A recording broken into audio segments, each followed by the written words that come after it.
This is probably going to be one of the only videos I upload that both isn't scripted and also isn't monetized. Every year on October 6th, I like to start a dialogue about mental health because 5 years ago on October 6th, one of my friends tried to take their own life. I was pretty close to a friend in 2017, and we would play a lot of video games together, and one day they texted me and said that they were essentially done and couldn't play video games anymore. It really caught me off guard because we were literally just playing earlier in the day. And I kept prying, I kept asking questions, and then they eventually revealed that they took a lot of pills. Specifically, they went to their parents' medicine cabinet and essentially just ate every single pill that they could find.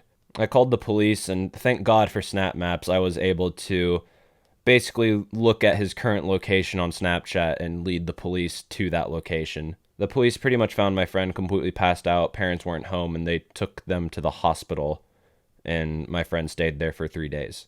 During those 3 days, the family of my friend contacted me and just basically was asking a lot of questions, and I answered the best I could, but honestly, it came out of nowhere because my friend's generally a pretty happy, upbeat person. I just didn't know what to say, and just told them everything I could. I tried to help in as best I can, but ultimately it just boiled down to my friend was suffering in silence and was afraid to open up about these kind of issues. Like I said, my friend stayed in the hospital for 3 days, and when they eventually texted me back, I wasn't met with a hello or a hi or not even a thank you. The first thing they said to me was that they didn't know whether they should be extremely angry at me or not. And after 5 years, that text still plays back in my head over and over. That says a lot about mental illness to me, because I think it goes without saying, no rational human being wants to die. Wanting to die is a symptom of a sickness. And I know it's not referred to that as much, but that is what it is. Mental health issues, depression, anxiety, it's a sickness. And a symptom of that can be, well, suicidal ideations. My friend was ready to die. My friend accepted death and was wholly expecting to not be here the next day. And I guess the only reason they told me was because they felt that I deserved a proper goodbye.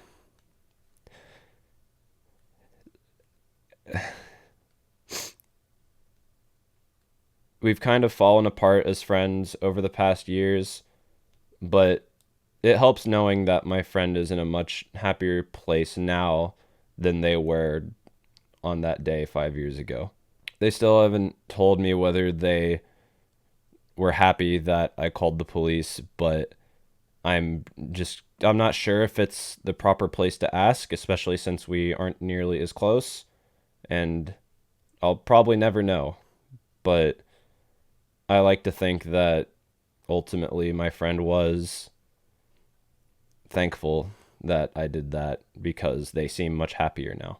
But at the end of the day, this is a channel about Smite, and I do think there's a lot to be said about mental health in regards to Smite. I don't think it's a stretch to assume that a lot of people use Smite as like an escape from whatever's bothering them, in their personal lives. And it sucks we all picked Smite, man. Smite's a very shitty game to try and relax to, I guess.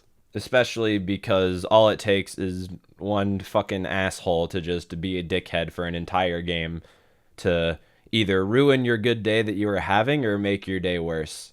And on top of that, Smite's just a competitive game. It's you don't log in every day and win every game. In fact, I rarely log in every day and win every single game.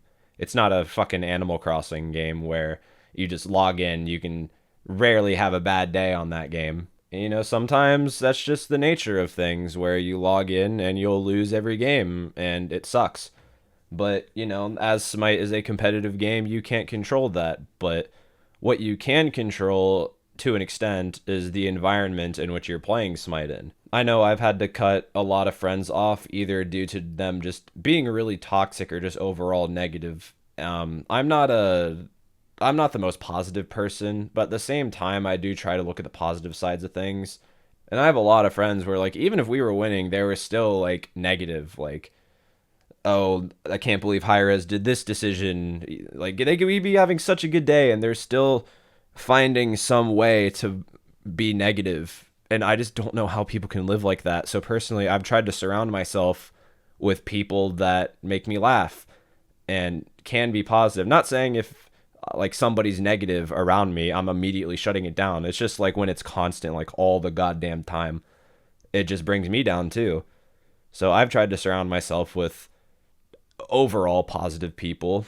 And also, I try to refrain from toxicity and shit talking because I don't think it has a place in Smite. And when I say that toxicity doesn't have a place in Smite, I acknowledge that, well, toxicity will always exist, and I'll come back to that later.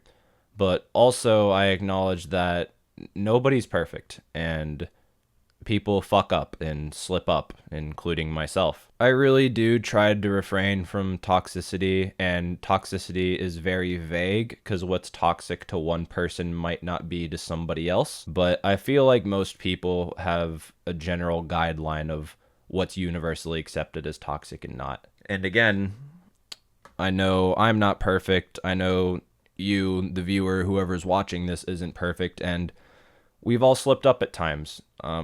We really have. And if you haven't, then, well, congrats on being a saint. But I know that there are days where, heck, even recently when I was still working and before I went full time on YouTube and Twitch, I would have constant days at work where I just came back in a really shitty mood. And then I'd hop on Smite, and all it took was one person to just, be a dickhead, and I'd make some snarky comment. I mean, I'd never really, like, call someone dog shit at the game or, say absolutely terrible things. But I have made snarky comments that people might interpret as toxic. But, we're all human. We all fuck up. And I guess you could call me a hypocrite because some might interpret some of the actions I make as toxic when I'm here preaching that toxicity doesn't have a place in Smite.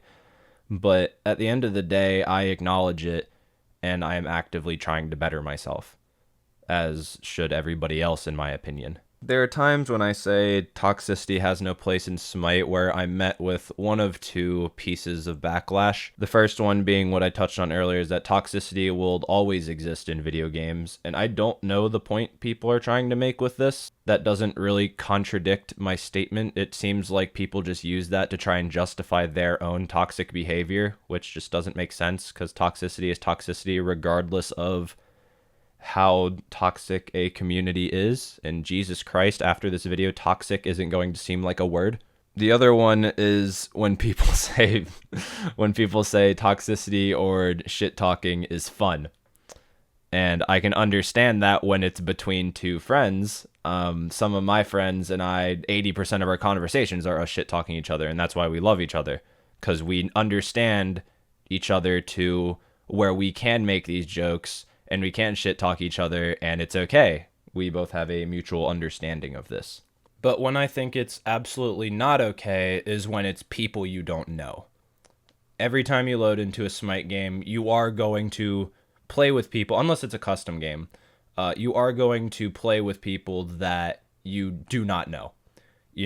Fucking little Jimmy 712 on the other team or on your team doesn't know who you are and has his own set of problems that he's dealing with. And that is where I think the issue stems from. And I don't know about you guys, but the way that you treat people you don't know says more about you as a person than the way you treat people that you do know. And like I said, this person could be having underlying issues, but you don't know because it's a complete stranger to you.